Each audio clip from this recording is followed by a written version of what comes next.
Welcome to the second lecture in the second module. If you'll recall, in the first lecture we discussed applying the basics of the scientific method. In this lecture I'm going to discuss different types of study design with you. And so just to give you a definition of study design, brief definition, the study design is a plan for data collection, analysis, and interpretation.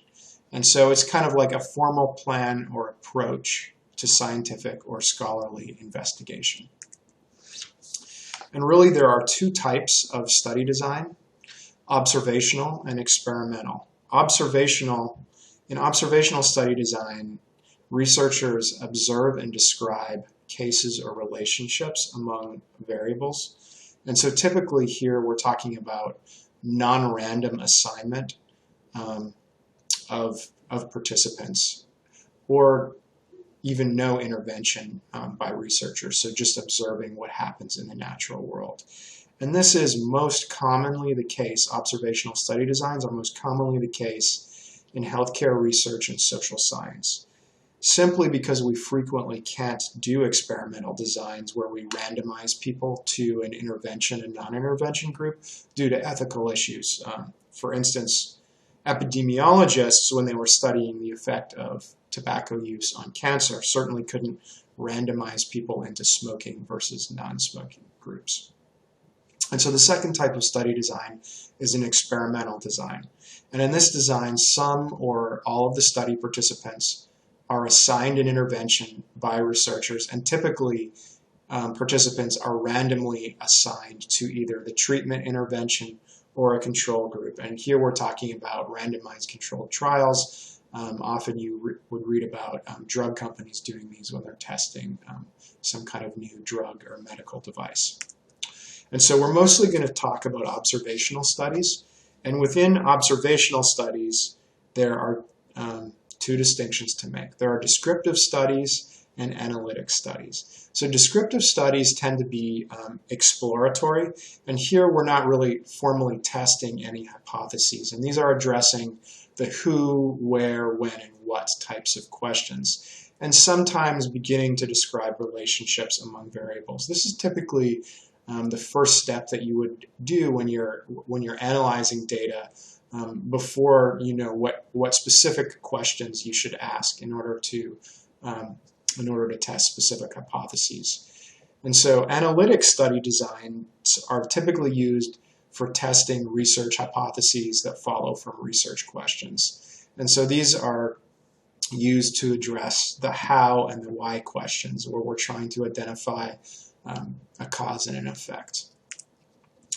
So I'm going to talk to you about four different types of common study designs that are used in the epidemiological research. The first to talk about is the cross-sectional study design. And so here variables and participants are measured at one point in time. So this is a snapshot or cross-section. And this kind of study design is both observational and retrospective. So we're looking back in time. And often this is a survey that's administered where people are asked about both the exposure or independent variable, for instance, tobacco use, and the outcome variable, such as have you ever been diagnosed with cancer. So some strengths of this particular study design.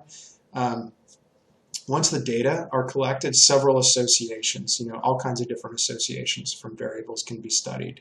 A short time period is required in order to collect the data because it's typically a survey that's administered once. The exposure and outcome data, as I mentioned, are collected from the same individuals. And so here we can, this kind of study design can produce disease prevalence estimates. So of all those people we interviewed, how many have heart disease or cancer or that sort of thing. Some weaknesses in this study design, however, is that we really don't get any data on the time relationship between the exposure we're interested in the outcome. In other words, our independent variable and dependent variable. And that can be really important in understanding causal relationships. There's also potential bias from low response rate. And so that causes a response bias, and I'll talk more about bias later. And lastly, this kind of study design isn't going to yield us any information on incidence of new disease cases because we're not following people over time. We don't know who was, just diagnosed with a particular disease in the population. The next kind of study design to think about is the ecologic study design. And so this is simply a cross-sectional study with aggregate data involved. For instance, collecting data on an entire county and the aggregate rather than all the individuals within that county. And so if you could imagine a data set that's unique at the county level across multiple counties. And so here typically what we do is look at area level prevalence of a potential risk factor compared with the rate, for instance, county level rate of an outcome condition. And so again, this kind of study design is both observational and retrospective. We're looking back in time. Some strengths for this design is that it's quick and inexpensive. Often it uses available data that's already been collected for some other purpose. And it can be used to evaluate such things as area level programs, policies, or regulations that are implemented at a local or broader kind of area level. The biggest weakness with this study design is what is referred to as the ecological fallacy. And so this is the issue where both exposures and outcomes are not measured on the same individual. So what do I mean by that? The error here is that if you mistakenly assume that because the majority of a group has a given characteristic, for instance, on the exposure, say the majority of people in a county report that they smoke, if the majority of people in that county also have cancer, you can't necessarily assume based on that data that first characteristic, the majority of people smoking, is associated with the outcome, the majority of people having cancer. And the reason is because what you actually don't know is whether the individuals who experienced the exposure also experienced the outcome. Because it's just group level data, you're not able to tease that information out. And so when people make assumptions that are really only appropriate on the individual level based on ecologic data, it's referred to as the ecological fallacy. And we see a lot of this actually in the media if you pay attention to surveys and that sort of thing that are reported in area levels. All right, the third kind of study design that I'm going to talk about is the case control design. And so what researchers do here is begin with the outcome or dependent variable of interest and then look back at antecedent variables. And specifically what they're looking for are the presence of risk factors for people with a condition, referred to as the cases, compared to that for people without the condition who are referred to as controls. So what do I mean by that? For instance, epidemiologists may find cases who have cancer, so people who have cancer, and match them to similar people who are controls, so people who don't have cancer, and then look back in time to see who smoked and who didn't. And if they see that more people who have cancer were tobacco users and smokers than those who didn't, then this would tell us something about the impact of tobacco use on likelihood of developing cancer. This kind of study is, again, it's observational and it's retrospective in that it looks back in time. So some strengths of this are that it's particularly effective for rare outcomes. Researchers typically recruit these people from hospitals when they show up, particularly for people with rare diseases. It's less time and money than a cohort study, which I'm going to talk about next, and then allows for calculation of odds ratios, which is a measure of association between two variables. And for instance, in the case of cancer and smoking, would talk about the likelihood of developing cancer for those who smoke. In terms of weaknesses, really, when we're talking about the case control study design, it's limited to the study of one particular outcome. And so it's difficult to reuse the data for other purposes. It's also less effective at establishing time sequences in that frequently, once you identify your cases, when you're looking back in time, because you weren't collecting the data from the beginning, you have to kind of get lucky in hoping that good data was available on those people or that their memory and recall is good. So it's less effective at establishing time sequence. You also, again, cannot calculate incidence rates because you're taking people as they come into the hospital with a given condition, typically. And as I hinted at, this kind of design is really susceptible to recall bias. Because you're dependent on people's memories to get data on the antecedent risk factors, and also survivor bias. Those who don't survive are not going to be in your study in the first place. The last thing I want to mention is this kind of study is really only as good as the controls that we select to match to the cases.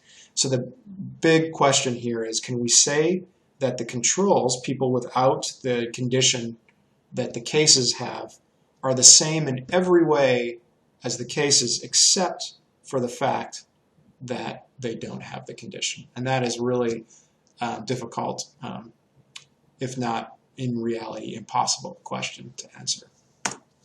Okay, so the last kind of study design I'm going to talk to you about is the cohort study design. And really, this is the best analytic study design for observational studies. And so in this design, people are followed over time to describe the natural history of a condition using data that's collected on both the exposure and the outcome. So this is observational. However, it's a prospective study design.